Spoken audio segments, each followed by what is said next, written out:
Dikatakan ibu nggak cocok, silakan sama ukhti kita. Silakan.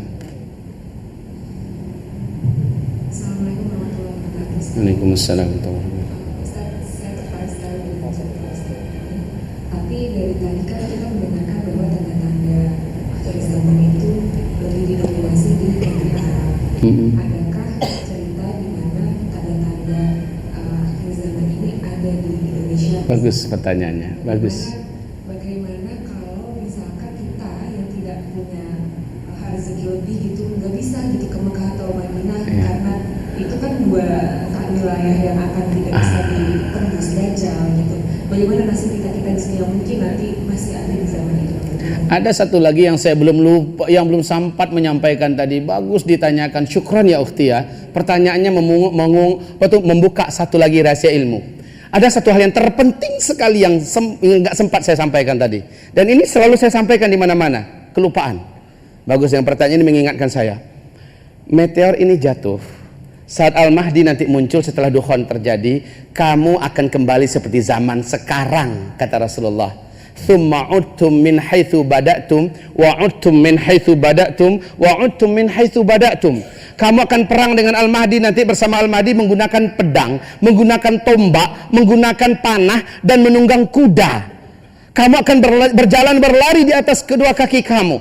Pada masa itu nanti kamu akan seperti zaman sekarang, kata Rasulullah. Dan bahkan mata uangmu saat itu nanti Al-Mahdi muncul sudah kembali kepada emas dan perak. Subhanallah, sekarang Cina besar-besaran mengumpulkan emas, beli emas kemana-mana menggila. Amerika juga gila-gilaan lagi mengumpulkan emas, sehingga ngerampok emas yang ada di Libya, ngerampok emas yang ada di Irak, dan juga sudah menjarah emas kita yang di Freeport dan sebagainya. Mereka tahu persis nggak lama lagi mata uang akan tidak lagi berupa kertas. Ini uang palsu karangan mereka. Akan kembali kepada dinar dan dirham. Subhanallah, kata Rasulullah, saat Al-Mahdi muncul, mata uang kalian ketika itu adalah kepada dirham dan kepada dinar dan dirham. Dan kalian akan melihat mata-mata uang kertas kalian seperti daun-daun menguning yang berserakan di mana-mana, dipermainkan oleh anak-anak kalian di pinggir-pinggir jalan. Subhanallah. Zaman Nabi mana ada uang kertas, tapi Nabi menyebutkannya 1400 tahun yang lalu. Ini menggambarkan apa? Nubuat Nabi Muhammad SAW. Dan orang juga, pakar dan ahli ekonomi dunia, para pakar-pakar ekonomi dunia mengatakan tak lama lagi mata uang dunia berupa kertas ini sudah tidak akan berlaku lagi. Kaum muslimin yang kami muliakan, ini fakta. Itu yang pertama. Yang kedua, dari mana teknologi habis Pak Ustadz? Dengar nggak? Masih ingat nggak dengan Albert Einstein? Ingat dengan Albert Einstein, bapak fisika dunia. Saat Albert Einstein mengatakan, ditanya oleh lebih dari 2000 wartawan di muka bumi, seperti apa perang dunia ketiga menurut Tuhan nanti? Saat itu beliau menjawab, perang dunia ketiga nanti tidak ada satu teknologi canggih pun yang hari ini kalian buat dapat dipakai dalam perang dunia ketiga. Dalam perang dunia ketiga kalian akan berperang dengan senjata manual. Saya tidak tahu dengan senjata seperti apa yang akan kalian pakai. Yang pasti semua persenjataan modern mutakhir yang hari ini kalian berlomba-lomba membuatnya tidak akan ada yang bisa dipakai.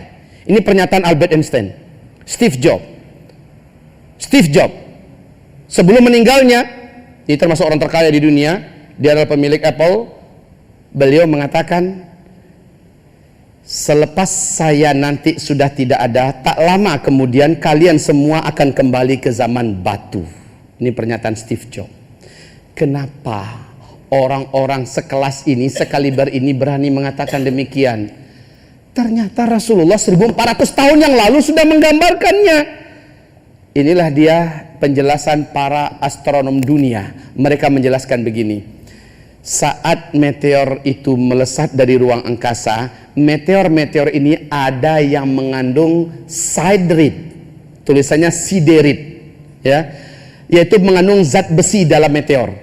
Saat ini meteor ya, ini meteor, ini apa? Papan tulis, menghapus.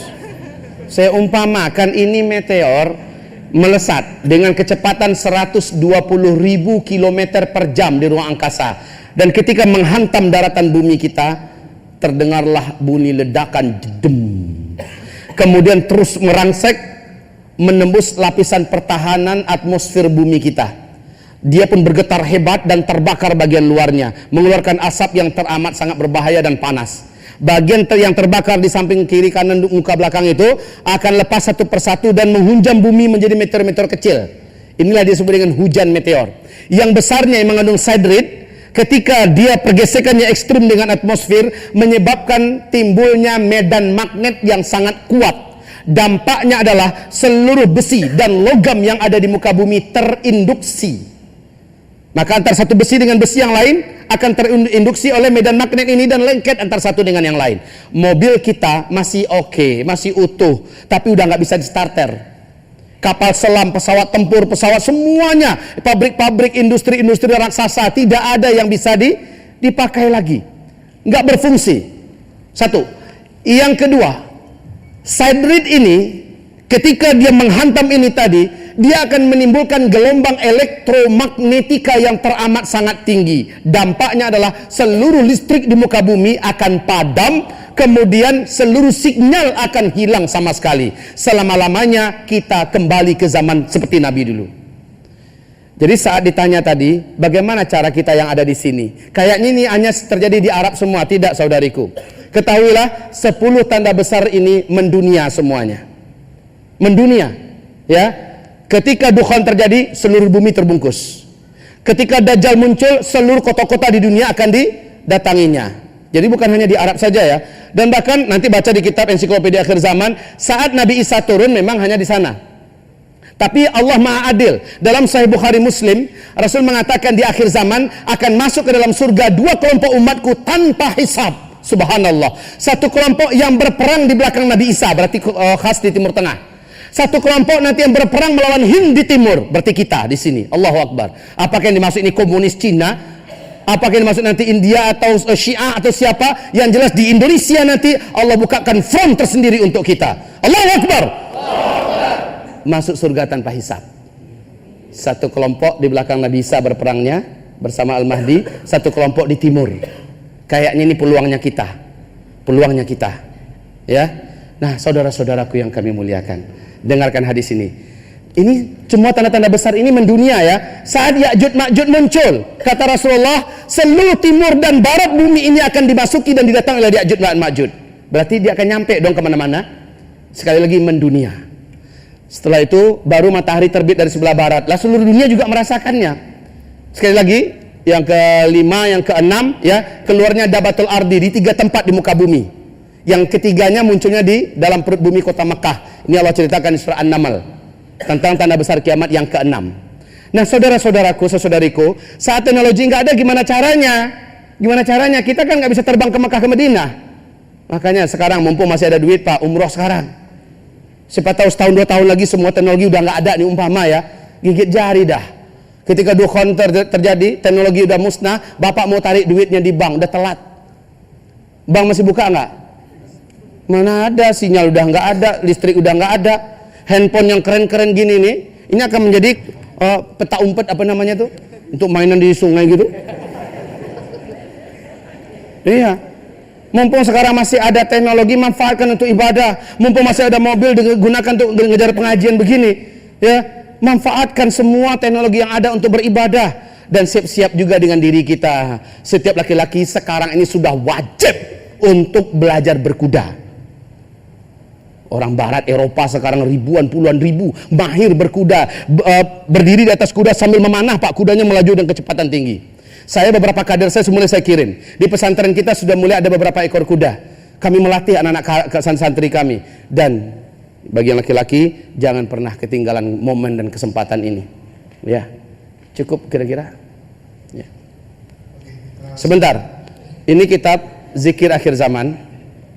Di dalam kitab ini memuat urutan-urutan kejadian ini dengan dalil-dalilnya, hujah-hujahnya.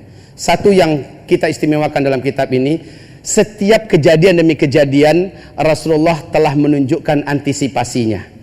Apa yang mesti diamalkan, apa yang harus dikerjakan, kalau ini terjadi apa yang harus dibaca. Dan di dalamnya ada buku kecil ya, kutaib, ada buku kecil.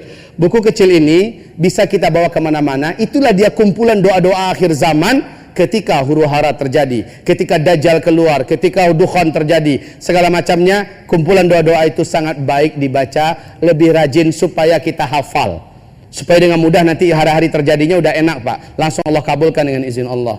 Sementara kitab ensiklopedia akhir zaman, ini kitab terlengkap dan paling rinci, dan menurut yang sudah saya coba bedah dari sekian banyak kitab-kitab akhir zaman, inilah kitab yang paling ilmiah yang memuaskan di saya. Makanya saya rekomendasikan, apapun yang membingungkan Bapak tentang akhir zaman, silakan dilihat.